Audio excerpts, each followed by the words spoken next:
Breakfast at Tiffany's. What's up, Lakers fan? Welcome back to another episode of Breakfast at Tiffany's. Tiffany here. Welcome back, everyone. Alright, before we start, take a deep breath. I know this one was rough. Lakers lost to the Clippers, and honestly, the score almost doesn't even matter because the entire night flipped the moment Luka went down. I feel the same with all of you. You could feel it in the building. You could feel it on the floor. And you could definitely feel it in the way this offense just completely stood out. This was supposed to be a statement game in Los Angeles to let everyone know who's the real team on this city. But who knows, it turned out to be a totally disaster. Luka hurts. The offense lost its engine, and suddenly every possession feels heavy. No flow, no rhythm. Just LeBron trying to carry an entire lineup on his back while everyone else struggles to make a shot. So look, I'm not here to overreact, but this game exposed a lot of things.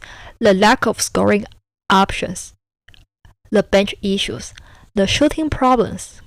Even though the defensive units actually compete, they play really hard, I have to admit here. But it just wasn't enough to survive with your offensive hub. So yet, it hurts. It's frustrating. It's a nightmare. It's something we don't want to see in our entire life. But it's also one of those games that tells you exactly where this team is at and what still needs to be fixed. So get ready. Let's break it down. So yeah, the game honestly flipped the moment Luka went down. Even Stu Landers caught it right on the broadcast. It didn't look like a random bump or a normal knock. From the jump, it looked like a calf issue. So what really happened was Luka went down in the first quarter after a collision with Bogdanovic, and from the point, something was clearly off. His movement didn't look right. He was limping, guarding in short bursts, and picking his spots just to get through possessions. He tried very hard to get it out for the rest of the first half, but he was very compromised. And you could see it in the numbers as well.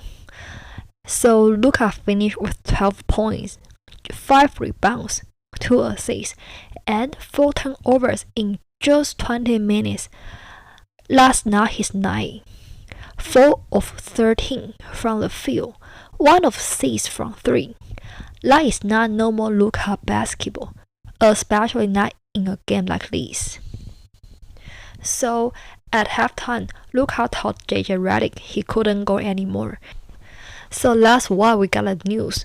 Luka was out rest of the game due to left leg contusion.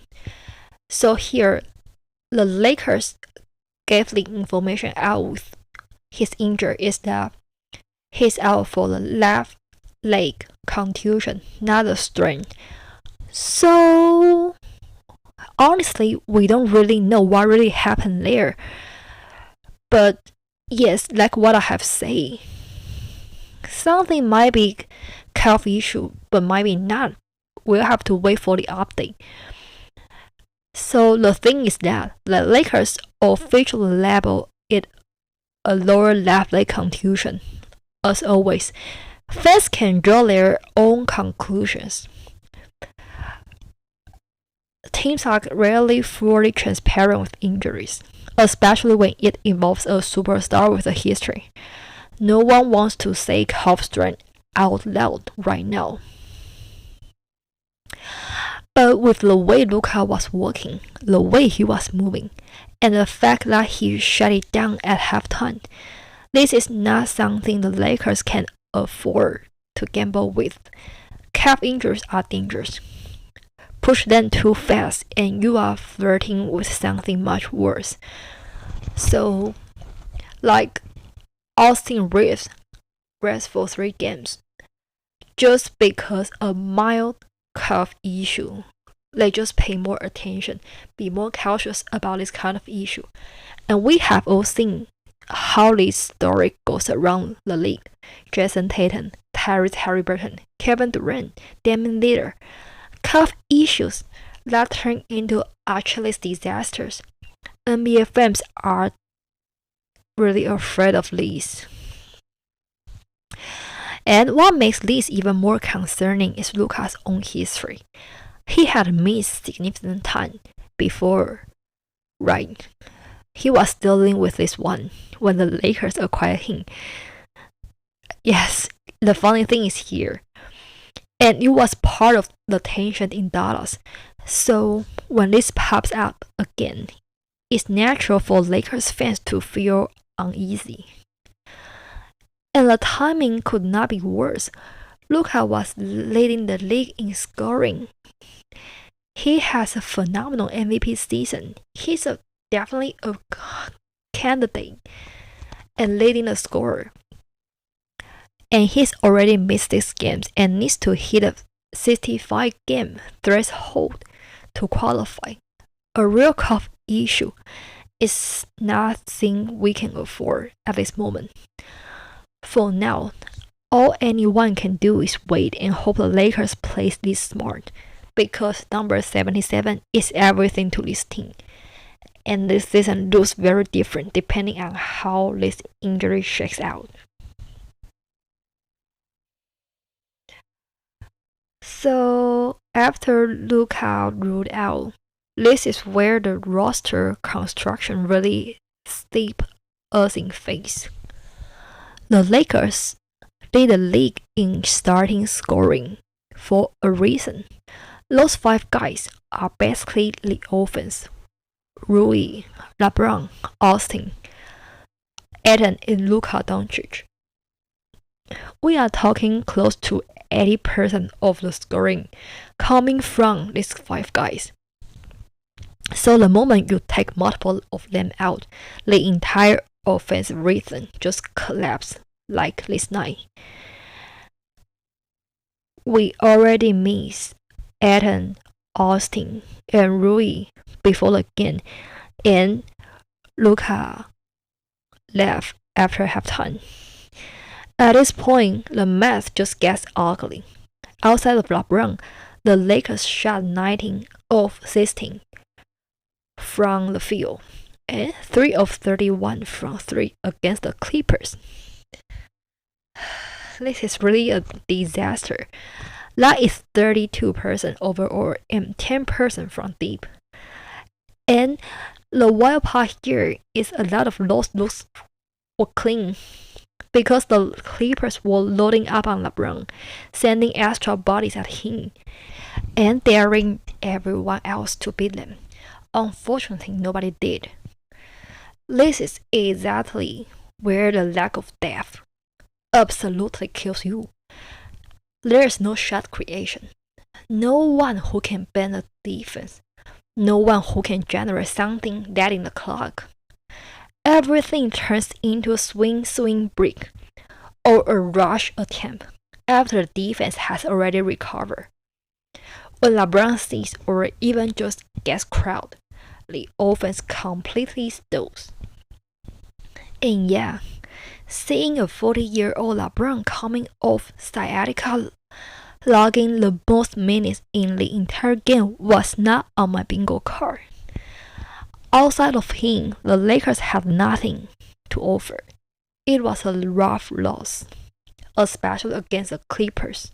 That is not exactly dominating the West, but when your injury report looks like a hospital swing, there is only so much you can do. Let's say LeBron was unreal. 36 points on 15 of 28 shooting, a season high, 3 of 7 from deep, 2 steals and a block. He was attacking the ring with force, finishing through contact, getting to the line, and setting the tone with pure effort. After cutting the defeat to single digits with an and 1, and then he immediately dove on the floor for a loose ball on the next possession after poking it away from Kawhi Leonard. That tells you everything about his mindset. To be honest, I'm happy to see LeBron got his everything back at this moment. Yeah, and also with Zubac going out early, LeBron just smelled the blue. The Clippers went smaller, and he punished them. Anytime he had Lopez switch onto him, he blew by him from the perimeter. Go straight line drives, physical finish, no hesitation. This version of LeBron looks like he is finally past the unofficial training camp phase. After missing the first 14 games, over the last 3 games, he is averaging 30 points while shooting 50% from the field. That's something encouraging for a Lakers fan. But here comes a bigger issue. Not having depth leads to situations like this. Starters have to play heavier minutes. The margin for error disappears. Fatigue piles up. Injuries become more likely. This is why I have been complaining all season about JJ being overly generous with Austin and Luka's minutes. And now LeBron is playing 38 minutes in a game like this, with just less than a week to be 41 years old. This is not sustainable. So here's the depth issue. I also have the same things written in my notes all season. Defense, depth, shooting. And this game somehow managed to hit at once, especially the shooting. It got so bad that the only thing JJ Redick could do was joke about this one. After the Lakers win 6 for 38 from 3 in a 103-88 loss, JJ said at the presser he was proud they improved after starting 4 for 33. And yet, one of those threes came from Vandal, which kind of tells you everything you need to know about the night. With 4 starters out because of injuries, this was easily the worst shooting performance of the season. The Lakers finished 34 of 88 from the field, just 38.6%. This is a team that came into the night second in the NBA in overall shooting percentage and had not shot worse than 40.3 all year. Even the already shaky 3-point just found a new low, 16% from deep. That is the worst mark since January 3rd, 2024, when they went 4 for 30 against Miami. One of the coldest shooting nights I can remember. The entire team was cold, just could not buy a 3. Booker Smart, who had been a very good shooter recently and hit 14 of his last 28 threes over the previous 3 games, missed all 9 of his attempts. 1 for 12 overall, 5 points. Jack LaRavia, brought in partly because of his shooting, went 0 for 4 from deep. He is now shooting a career low 30.5 from the deep, despite starting 9 for 18 in his first 5 games.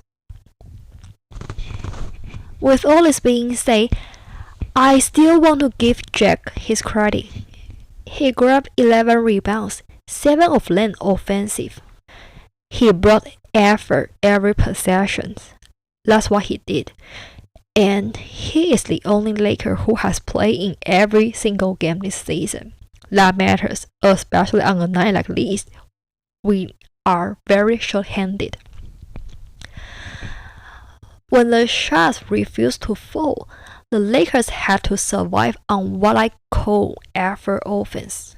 Hustling, crashing the glass, running in transition, creating chaos instead of clean looks. It almost worked. They ripped off a 15-0 run in the fourth quarter, cutting a 22-point Clippers lead down to 7 with under 8 minutes to go. That's exciting. That run came from defense units and pure hustle, as we have seen from the last 2 games. I kept saying LeBron with a lot of defensive guys to play hustle plays like this. They grab hard on the glass and try to run a lot of fast breaks to score. I love that. That really gives me a lot of 2020 vibes. So at this game, 14 offensive rebounds, extra possessions, second chance points, guys doing the dirty work to keep the game alive when the shooting completely disappeared. It was not pretty, but the effort was real. You gotta admit it and just try some ways to make it better. They really tried, like actually trying. The effort was there, especially considering the situation they were put in. They flat out won the possession battles and offensive rebounds battle. That has been a real trend lately. They dominate the offensive glass against Phoenix, against Utah, and now they did it again against the Clippers. They also protect the ball better. With 5 fewer turnovers, all of that matters. That tells you the defense was doing its job in areas that require effort and discipline. Rebounding, hustle, getting extra possessions, and protect the ball at no cost. This is usually the backbone of winning basketball, especially when your offense is struggling. They also play a very beautiful defense against the Clippers, holding them to 103 points on 43% shooting is something one of the Lakers' better defensive performance of the season. This is not fake defense.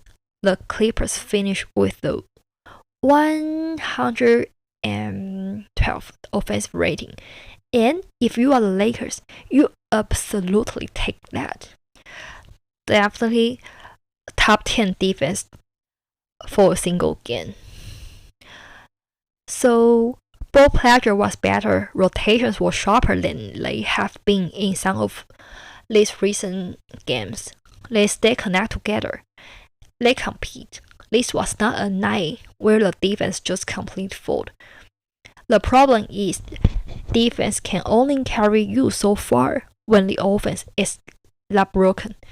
You can win the possession games, you can rebound, you can force turnovers, but if you cannot convert on the other end and nobody can make a shot, all that good defensive work just gets unrewarded. You know what I mean? So yeah, the defense did their part. The effort was real, but the issue was about the structure, about the rotation, about the lineup. This loss was not because they did not try hard on their part. They did their job, but the issue was the shooting. That's something JJ needs to think about, how to really balance defense and offense on the rotation. At this point, I also want to talk a little bit about the referees recently, it's starting to look like a trend. The Lakers are clearly not the refs' favorite right now, and the frustration is boiling over in real time. Over the last 2 games alone, the Lakers have been hit with 6 technical fouls, tied directly to interactions with officials. 1 on Luka, 1 on Marcus Smart, 1 on Jason Hayes, and that's on top of what already happened in the Utah game, where the Lakers pick up 3 technicals and Marcus end up with the $35,000 fine. That frustration absolutely carried into the Clippers game. After the loss, JJ Redick didn't hide it all. He flat out said the issue is consistency, and that's all he's been asking for. Not special treatment, not favors, just consistency. He wants to know what's the stranger of the coast. He said he's repeatedly reached out to the league to get clarity on officiating strangers this season, and nobody has rebounded. No callbacks, no explanations. The play that really pushed JJ over happened in the 3rd quarter. James Harden drove the lane. Marcus Smart stepped in to take a charge, but no call, and the ball just hit the Rivia and got out of bounds. And JJ challenged the out of bounds calls, trying to trigger what's known as the proximate foul rule. The challenge failed, and to make it worse, officials told JJ it was not reviewable because they considered the block and the out of bounds to be 2 separate plays. That explanation is exactly what frustrated him. So here's where the proximate foul rule comes in. This is a newer rule that the NBA expanded starting in the 2024-25 season. It allows officials during a coach challenge on an out of bounds call to allow review whether a foul occurred immediately before the violation. The league looks at 3 things: whether the same players are involved, how close the foul is to the out of bounds play, and how much time passed between the 2 actions. This rule exists for a reason. It came directly from a Western Conference Finals moment last season. No. In 2024. So, in last series, Dallas challenged an out of bounds call against Minnesota. Replay showed the ball went out on Jaden McDaniels, but only because Kyrie fought him first. Under the old rules, Dallas won the challenge and got a ball. Everyone watching knew that made 0 basketball sense. The foul caused the turnover. The moment helped push the league to change the rule. Fast forward to now. And that same rule has already burned the Lakers before. Just a few months ago, in the 2025 playoffs against Minnesota. Yes, the Timberwolves again. LeBron had what looked like a clean defensive play on Anthony Edwards late in the game. Yeah, I remember it's game 4 and we were down 3-1 after the game. So the Wolves challenge, the refs review it, call the proximate foul on LeBron, and Minnesota went to the line and basically as the game. Same sequence, same logic, same application of the rule, which is why JJ is so upset. In this Clippers game, the charge attempt and the loose ball are clearly part of the same action. The ball comes loose because of the contact.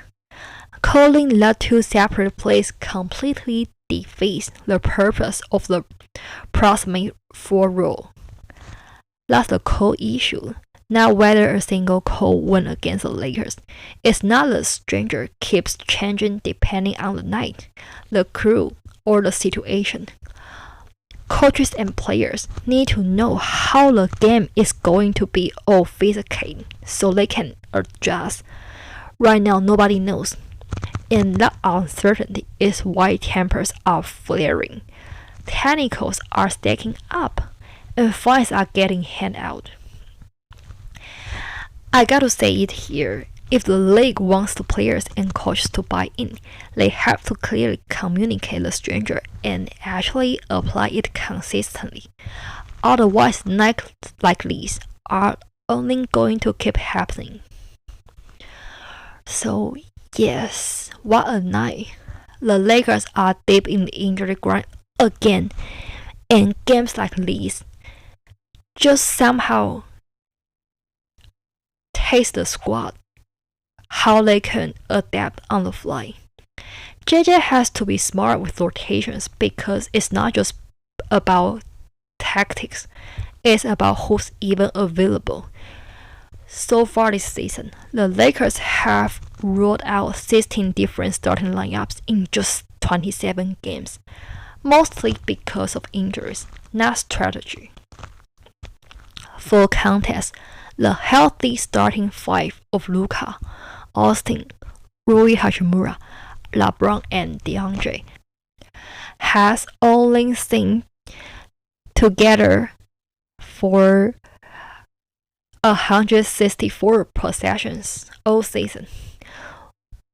Yeah, for your reference, the Timberwolves with Ainge, DiVincenzo, Jaden McDaniels, Randall, Gobert has already racked up 542. That shows how sad things are right now. To help with the ball handling crunch, the Lakers even recalled Brownie from South Bay. We'll see how he fits into the rotations, but it's clear everyone is needed to pick up the slack. Now, all we can do is hold our breath, waiting for an update on Luka. Fingers crossed, people. No more injuries, Lakers fan. We are already on thin ice. So yes, stay tuned, stay hype, and let's hope number 77 is okay. The Lakers will travel to Phoenix to face off against the Suns again, the 3rd time this season on Monday, before returning home for a 3-game stand to bring in the new year. We'll be fine, Lakers fan. Have a beautiful day. Have a good night. I'll talk to you soon, okay? See you later.